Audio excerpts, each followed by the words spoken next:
Hello, I'm Hontas Farmer, current treasurer of CLOC, and I'm running to be re-elected as treasurer of CLOC. I'm asking for your vote. Now, I'm not just going to ask, but I'm going to give you some reasons why you should vote for me and the rest of the team that brought you your new contract. In summary, it's LTTSFFS, and you'll find out what that means.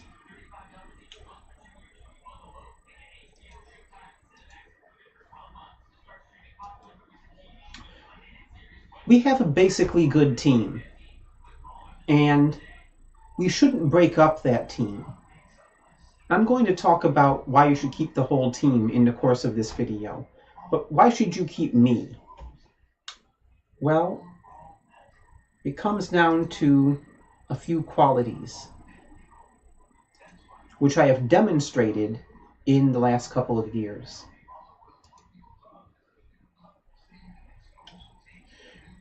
For starters, there's leadership.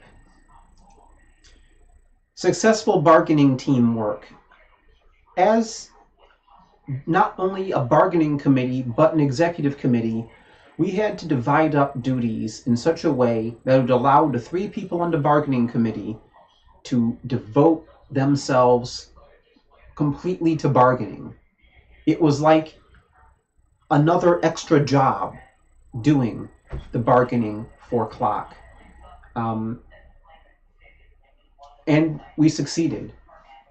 Nothing succeeds like success. We have a contract that we can all live with, maybe not the most ideal contract, but it's a contract we can live with.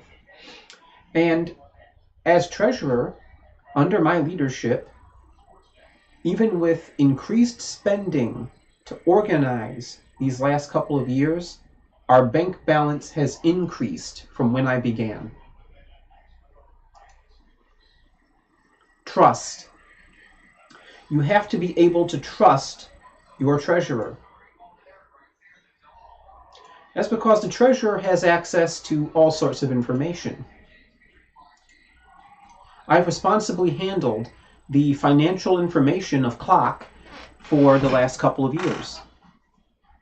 I've had everything from the addresses and social security numbers of people who CLOC members who did a certain amount of service and were paid a certain amount of money that required me to ask them for a form which would have their social security number, their address, and allow me to issue them a 1099 at tax time. No one's had their identity stolen, and all the money's in the bank. What more can you ask for from a treasurer?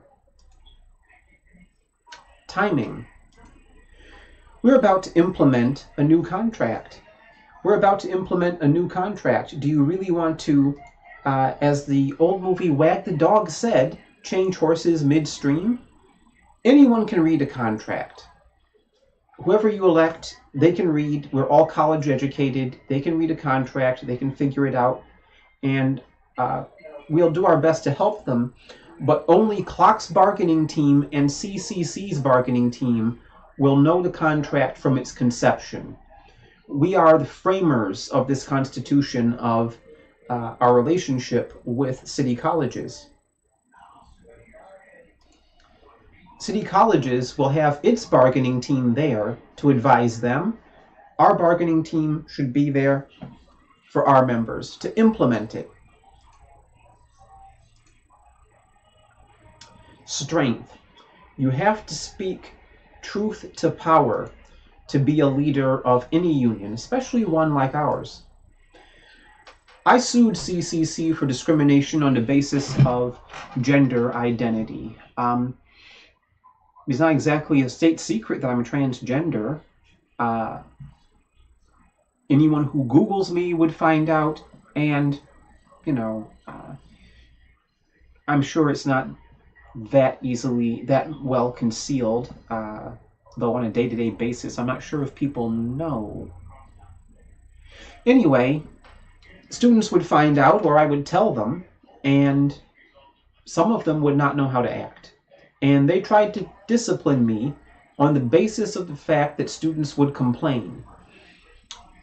There is a tendency at CCC to take students' complaints as being absolutely self-justifying. And this is not the fault of any one person, any one manager, or anything of the sort. It is a cultural thing there.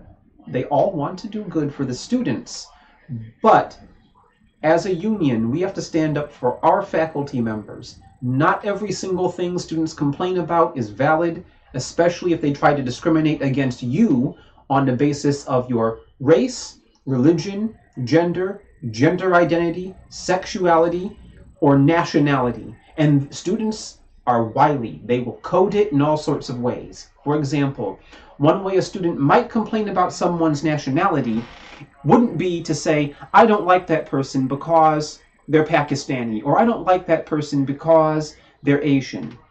It would be to complain about an accent.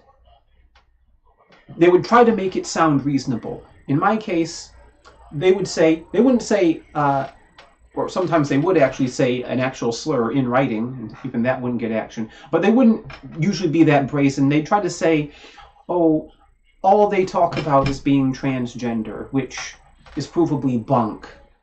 All they talk about is, or something of that sort, to try and dress it up and make it seem reasonable. We will fight for you collectively, and I will fight for you as an individual to make sure your rights are respected. I've taken CCC all the way, both for myself and for Clock.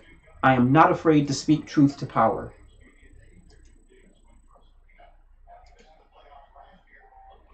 And union leaders need to know the real politic of city colleges of Chicago.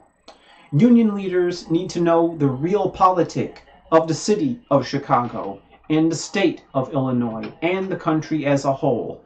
That doesn't mean being idealistic or ideological.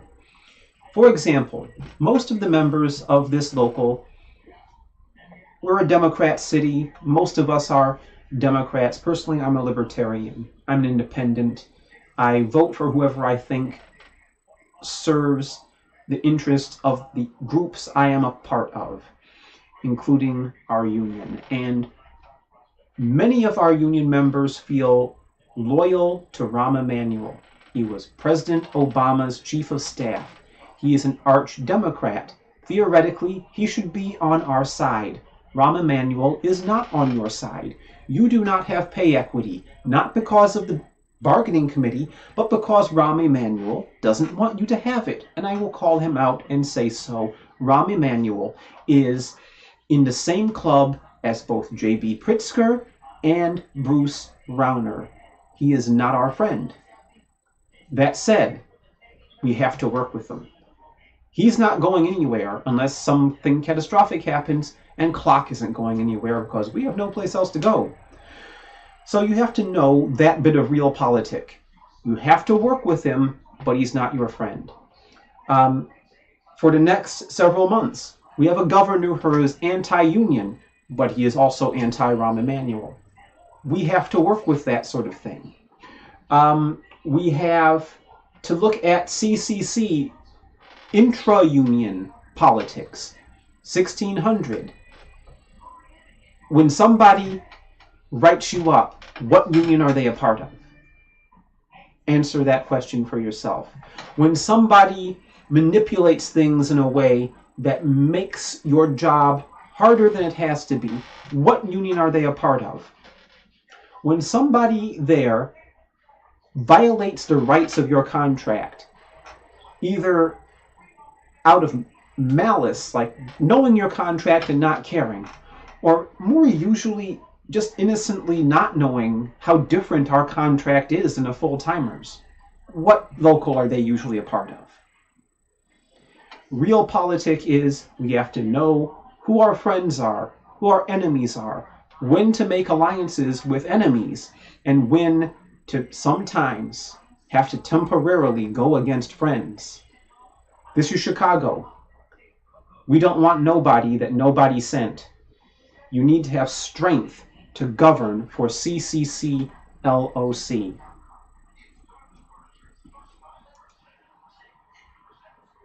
Fiduciary and financial reasons? Well, you have to act as treasurer in particular in the best interest of clock. You have to act in the best interest of clock, not of yourself. So what does that mean? I have, as treasurer, the financial information and the access to spend all of the money in our accounts. I have a fiduciary responsibility not to. I have a fiduciary responsibility to guard the papers of clock more preciously than I guard my own personal papers. My personal papers affect me. The papers of the union affect the entire union, especially now, with us about to lose fair share. We can't afford to have one penny go missing. And almost uniquely among officials of the union, the treasurer, if we do our job, whoever is treasurer could do it badly enough that they end up in federal prison. I don't want to go to federal prison. And whoever my opponent is, you don't want to go there either. So know this, your treasurer is distinctly motivated to keep everything above board and buttoned down. And last but not least, if you couldn't trust me, I'd be sending you a short Instagram video from Zihuatanejo, Mexico. Me and Andy Dufresne, okay? That's just the long and the short of it. If you couldn't trust me, I wouldn't still be here. I'd be living in Costa Rica or something. But instead, I work for an honest living. I work for an honest living, and I've not taken the corporate debit card or checkbook and spent money like a drunken sailor. If being able to give someone the keys to the kingdom and have them not unlock the kingdom doesn't earn the trust of all in the land, what will? Why not? Other than my not being particularly nice to people who were not nice to me when they were not being nice to me, I have not done anything to make anyone have a reason to think I am a bad treasurer. Quite the contrary. I have done quite a bit to ensure the stability of this union. A treasurer must promote the financial stability of clock. Building on the work of all my predecessors, such as the fact that we have an interest-bearing checking account. So clock has made money simply by having money in the bank and not spending it for all these years. That was set up long before me or my immediate predecessor. What I have contributed is moving to an electronic accounting solution, QuickBooks Online and TurboTax. So I have it set up now to do a financial report. All that's required is that the books are reconciled and a customized report with all the line items that we are interested in will come out automatically. And at tax time, a few keystrokes, and all the people who have received an amount of money from clock that would require them to report it on their taxes will receive a 1099. If not elected, my successor will receive online access to all accounts and all records. They'll have it, and they'll be able to, with help from me, learn how it all works, and then I will graciously bow out. Be very judicious about who you select for that. All files and information are either online and or they have paper duplicates. I haven't thrown away any receipts. They're all saved in some form or fashion.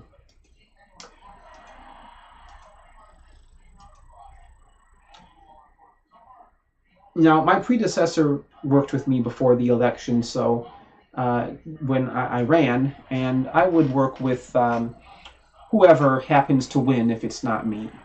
Because what's happening with the treasurer's office is a very involved transition. It's a very serious job. Like I said, whoever you elect, you're putting them in a place of legal peril. They could go to jail. They also have to be a person you can trust. They could take all your money. So you have to think about that. So LTTSFFS.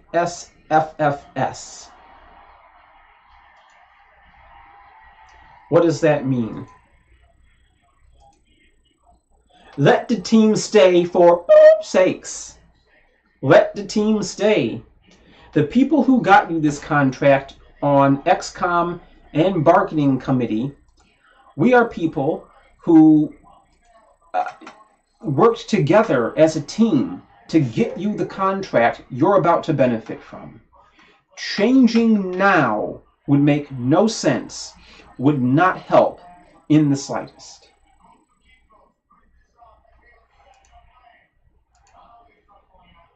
Now, I do have some extra comments.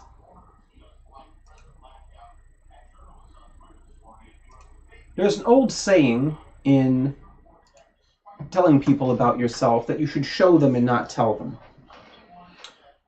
There were times in the course of doing this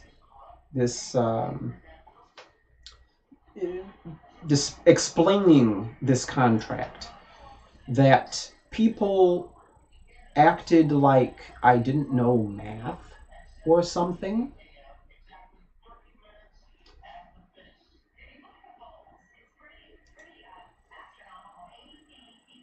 Look to my left and my right. I think I know math well enough to be treasurer. You should elect someone as treasurer who can solve multivariable differential equations, such as, let's say, Einstein's field equations of general relativity. I've actually solved black hole equations. I think I've got the math covered. And at that point, anyone who doubts whether I know math or not is just a racist. I can't think of any other word for it. Okay. Well, thank you. Have a nice day. And choose wisely about who you vote for. Do you want a treasurer who's always nice and pleasant, even when and about things where people are messing with you?